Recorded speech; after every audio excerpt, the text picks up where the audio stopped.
passe-t-il à Grenoble? Alain Carignon, bonsoir. Vous êtes ancien maire de cette ville, conseiller métropolitain de Grenoble-Alpes. Merci d'être avec nous en direct. D'abord, Alain Carignon, peut-être un mot sur cette marche blanche à laquelle vous avez participé tout à l'heure. 1 millier de personnes dans les rues de Grenoble pour rendre hommage à cet agent municipal qui a été tué la semaine dernière par balle. C'est toute la population vraiment qui est meurtrie par cette affaire, Alain Carignon. Oui, c'était très émouvant et on était tous là parce que beaucoup le connaissaient, dont moi, mais parce que c'est un employé municipal exemplaire et aussi un citoyen exemplaire, très engagé, avec une vie sociale active, toujours prêt à rendre service, toujours prêt à intervenir en toutes circonstances. Vraiment quelqu'un de bien, un homme gentil, et voilà, très gentil. Et c'est affreux que ça tombe sur lui. D'ailleurs, il est mort comme il a vécu, c'est-à-dire sur un acte de courage et de dévouement. Il a voulu empêcher un délinquant de s'enfuir. Et ça lui a coûté la vie. Alain Carignon, je voudrais quand même avoir votre sentiment et votre réaction. Vous êtes ancien maire de Grenoble. Que vous disent vos anciens administrés à propos de la situation de cette ville? Nouvelle fusillade. Là, on parle quand même, je le disais il y a quelques instants, de 2 blessés, dont un a reçu une balle de Kalachnikov dans la tête. C'est-à-dire que depuis quelques mois, je parle sous votre contrôle, Alain Carignon, des faits de cette sorte se multiplient dans cette ville et on a le sentiment que rien ne les arrête. Pourquoi, Alain Carignon? Non, mais d'abord, la ville est à la dérive. La ville, c'est terrible à vivre pour les Grenoblois, pour tous ceux qui ne veulent plus sortir, pour tous ceux qui ont peur, pour tous ceux qui craignent, pour les étudiants qui sont agressés, parce que ça part. Bien sûr, on arrive à la Kalachnikov, mais à la sortie du tramway, on peut avoir un traumatisme crânien pour un vol de portefeuille ou pour un vol de portable. Donc, si vous voulez, c'est cela, la pression de l'insécurité endémique est considérable. En une dizaine d'années, la ville s'est transformée. Enfin, il faudrait aller plus loin parce qu'il y a 2 villes, il y a 2 métropoles. Il y a une métropole qui est au top mondial, la technologie, l'université de la recherche, et puis il y a une métropole qui vit au quotidien cette situation. Parce qu'en réalité, il y a 3 piliers pour agir sur l'insécurité. Il y a le pilier justice, il y a le pilier police, et puis il y a le pilier ville. Or, le pilier ville est totalement absent. Alors, c'est ce qui déséquilibre l'ensemble. Parce que, évidemment, dans le logement social, par exemple, Éric Piolle refuse d'intégrer des revenus des dealers qui nous permettraient, puisqu'ils dépasseraient les plafonds, de les sortir. Il refuse évidemment de les expulser quand ils sont condamnés. Donc, ils sont installés et les quartiers se ghettoisent complètement. Ils font la loi, évidemment, parce qu'ils en ont les moyens. Et les quartiers se ghettoisent. Et ce ghetto, en réalité, s'est étendu à toute la ville. Il n'y a plus de quartier épargné. Parce que, évidemment, elle est tellement puissante, tellement forte, et elle n'a pas de barrière. Je veux dire, il faut que vous sachiez que il y a des délinquants qui s'installent dans les locaux municipaux et il n'y a aucune plainte déposée par la ville. Mais comment c'est possible ça, Alain Carignon? On a peut-être un peu du mal à comprendre. Alors j'ai dit de votre connaît bien cette ville de Grenoble, elle a enquêté notamment pour le Figaro, mais pardon, mais excusez-moi, moi je ne connais pas, les auditeurs d'Europe 1 peut-être ne connaissent pas cette ville de Grenoble. Comment est-ce possible qu'on laisse faire de telles choses? C'est-à-dire que je pense que le maire, Éric Piolle, se rend bien compte de la situation. Il a des remontées de ses administrés qui voient leurs conditions de vie se dégrader. Ce sont des doctrinaires. Ce sont des doctrinaires. C'est-à-dire qu'en réalité, la réalité elle-même n'a pas tellement d'importance en extérieur. Je vous cite le dernier cas, c'est le club de judo qui ne peut plus entrer dans son gymnase parce que à côté, dans un local municipal, les dealers se sont installés, ont tabassé les parents qui amenaient leurs enfants devant leurs enfants. Et donc, le club de judo vient de décider de fermer son activité. Et personne ne fait rien, pardon, Alain Carignon. Moi, j'ai du mal à comprendre. Non, parce que depuis plusieurs mois, le club de judo dit à la municipalité, regardez, dans ce local à côté d'une autre, des locaux municipaux payés par le contribuable, les délinquants sont installés et il ne se passe rien. Parce que, même pour que la police nationale agisse, faut-il déjà que la municipalité dépose plainte. Et ce n'est pas le cas. Donc on a vraiment un immobilisme qui tourne à la connivence et ce cumul crée une synergie qui aboutit à l'explosion d'une ville. Mais les administrés ne disent rien. 10 ans de gestion. Vous avez là 10 ans de gestion. Quand on dit on voudrait le nouveau Front populaire à l'échelle nationale et LFI au pouvoir, mais qu'on vienne voir ce que ça donne au bout de 10 ans dans une ville. On a les impôts locaux les plus élevés de France des grandes villes, la taxe foncière, et on a la valeur des biens qui devient la plus faible des grandes villes après 10 ans de cette gestion. Ça va un peu dans le sens de ce que disait Éric Piolle. Évidemment, cette phrase, on va la reprendre, qui affirmait la semaine dernière, en marge d'une conférence de presse qu'il a tenue quelques heures après le décès de cet agent municipal, que personne n'est à l'abri d'une balle perdue dans les règlements de compte. Oui, alors ça n'avait rien à voir. Rien à voir, et c'est pour ça que je précise bien, une balle perdue dans les règlements de compte. Mais les règlements de compte, semble-t-il, à Grenoble, il y en a quand même pas mal, non? C'est bien le problème. Oui, alors, si vous voulez, on a voulu indiquer qu'il avait dit cela à propos de ça, ce qui n'est pas le cas. Simplement, c'était une maladresse folle d'évoquer, au moment où quelqu'un avait pris 2 balles dans le thorax pour avoir essayé d'empêcher un délinquant de partir, de parler des balles perdues qui se produisent dans les règlements de compte. C'était une maladresse folle. Il a également évoqué un accident de la circulation. Non, c'est pas un accident de la circulation. C'est un acte de courage et de dévouement d'un employé municipal qui a voulu intervenir comme citoyen. Mais cette volonté de minimiser, de banaliser, d'ajouter, de mettre ce drame dans une liste comme si c'était une situation quasi normale, ça résulte d'une mentalité, d'une doctrine, d'une philosophie, d'une pensée qui consiste à nier que la situation de l'insécurité est grave et qu'il faut lutter contre. Alain Carignon, restez avec nous. Je voudrais entendre Judith Ventrop, justement, qui connaît bien, qui a enquêté sur cette situation à Grenoble et sur la dégradation de la ville, Judith. Oui, alors Alain Carignon, pardon, parle d'une idéologie. On a eu cette marche blanche pour Lilian Dejean. Moi, je me rappelle une autre marche blanche qui avait été organisée pour la mort d'un jeune.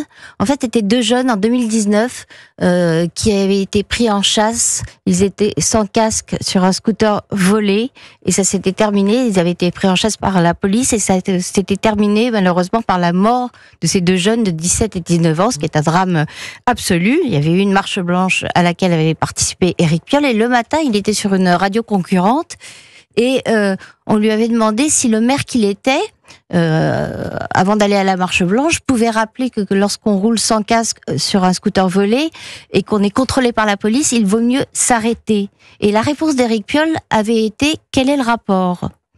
Donc on va très très loin dans la connivence, la culture de l'excuse, le réflexe anti-flic, alors que Éric Piolle s'en défend, mais en fait, ça revient à ça. C'est une politique de complaisance, de connivence, de l'excuse. On a largement parlé partout de sa réticence à installer de la vidéosurveillance. Moi, quand j'y suis allée, il y a déjà quelques années, c'était en 2020, me semble-t-il, il y avait des caméras cassées par les dealers. Donc, Éric Piolle vous explique que les caméras, ça ne sert à rien. Ça sert tellement à rien qu'ils les cassent quand on les installe. Et elles ne sont pas réparées. Joseph Massescaron aussi sur ce thème, cette ville qui se dégrade, en tout cas pour ses administrés. Et je redemandais à Alain Carignon, effectivement, quel est l'état des lieux. Mais comment vous voyez ça, Joseph Massescaron? Le problème, c'est qu'il y a un problème, comme Judith Carignon, comme Judith Ventrop et Alain Carignon l'ont rappelé, il y a quand même il y a un problème Éric Piolle, c'est évident. Je veux dire, la liste des exemples, c'est millettré, c'est sans cesse. Moi, je me souviens, par exemple, au moment où Cédric Héroux avait fait passer illégalement à peu près 200 migrants dans la vallée de la Royale. Dans la vallée de la Royale. Il l'avait soutenu, il l'avait ardemment soutenu en disant la phrase « Moi aussi, je suis un délinquant solidaire ». Non, il faut voir, il est maire et il dit « Moi aussi, je suis un délinquant solidaire », entre guillemets. Hein. Je me souviens aussi que lorsqu'il y avait eu un festival Art Street à Grenoble, je reprends l'exemple des jeunes donné par Judith, c'est que on voyait 2 CRS matraquer Marianne, et ils trouvaient ça normal, c'était même subventionné par la mairie. Enfin, c'est quand même, il y a quand même une atmosphère, extrêmement particulière. Et moi, la question vraiment directe que je voudrais poser d'ailleurs à Alain Carignon, c'est à un moment, est-ce qu'il ne faut pas que finalement, puisqu'il a très très justement Alain Carignon expliqué que la municipalité est aux abonnés absents et ne portant pas plainte, rien ne se passe, est-ce qu'il ne faut pas mettre Grenoble sous tutelle? Oula, Alain Carignon, on peut vous poser la question, faut-il mettre Grenoble sous tutelle? Parce que comme le dit Joseph Massescaron... non, mais Judith Van Traub et Joseph Massescaron citent des exemples qui sont vraiment parlants. Et également, la tutelle, en réalité, il y a la tutelle financière, c'est pas le cas, puisque la fuite en avant consiste à augmenter des impôts. Absolument. Mais effectivement, la situation dans laquelle la ville est, on pourrait envisager, en tout cas, que des quartiers soient gérés directement par l'État.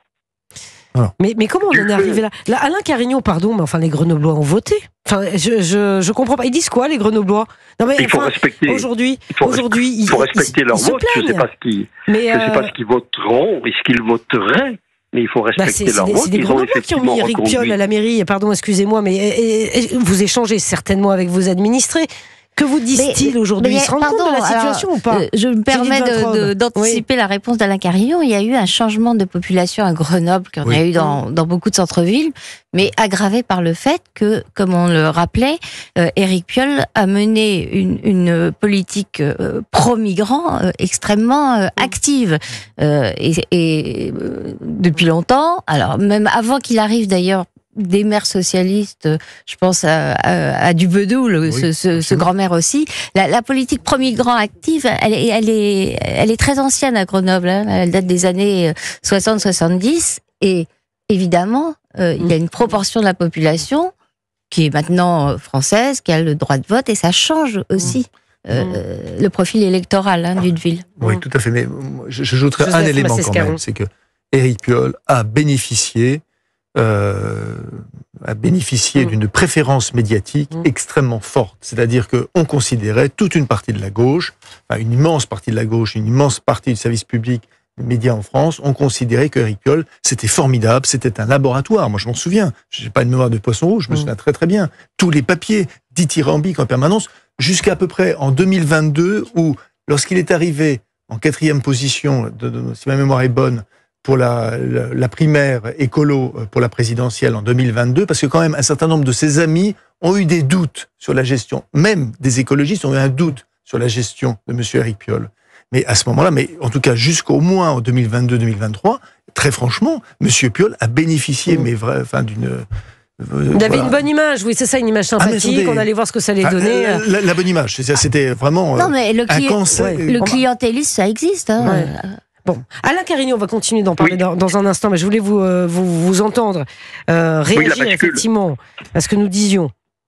La bascule, si vous voulez, ça a été quand même quand il a voulu imposer le burkini dans les piscines et qu'il a été démenti par le Conseil d'État. Là, je pense qu'il y a eu quand même une alerte nationale qui a montré quelle était sa véritable philosophie en matière d'islamo-gauchisme. Mais quant à sa réélection en 2020, depuis 50 ans, c'est le maire le plus mal élu, c'est-à-dire avec 65% d'abstention. Il n'y a jamais eu autant d'abstention dans une élection municipale. Mais pardon, si les Grenoblois ne sont pas contents, ils ont qu'à se rendre aux urnes. Enfin, je sais pas. Mais ce que je veux dire, c'est que c'est quand même aussi... la même chose pour les Parisiens. Mais pareil pour les Parisiens, enfin quand même. Oui. C'est quand même aussi une élection de l'indifférence. Voilà. Je sais pas, ils en payent, je sais pas ce que disent. Vous qui connaissez bien la ville, j'ai peine à croire que les Grenoblois se satisfassent de la situation actuelle, Alain Carignon. D'abord, il faut bien. C'est une ville où il y a un faible taux de propriétaires, 40%, alors que la moyenne des villes, c'est plutôt 50-55. Donc, quand vous augmentez de 30% la taxe foncière, qu'elle est la plus élevée de toutes les communes de 100 à 200 000 habitants, eh bien, vous ne touchez que 40% des électeurs. Donc déjà, il y en a 60% qui ne payent pas cet impôt. Et ça permet de matraquer sans avoir trop de conséquences électorales. Mais je pense que désormais, les Grenoblois voient la situation de leur ville. Vous parliez de l'élection de 2014, mais il y avait une intuition juste d'Éric Piolle qu'il a incarné, à savoir une ville apaisée qui s'adapte au réchauffement climatique. Donc, qui ne peut pas adhérer à ça? Mais on n'avait pas vu derrière qu'il y avait une écologie punitive et un dogmatisme d'extrême gauche qui était caché derrière ce slogan auquel, en tout cas pour ma part, j'adhère. Donc c'est cela. Maintenant, il faut reprendre cette idée de ville apaisée qui s'adapte au réchauffement climatique, mais en tenant compte des avis des Grenoblois, en ayant des références pour une gestion saine, financière, et évidemment en s'occupant aussi des questions de sécurité. Des questions de sécurité. Alain Carignon, est-ce que vous acceptez de rester un peu avec nous sur Europe 1 ?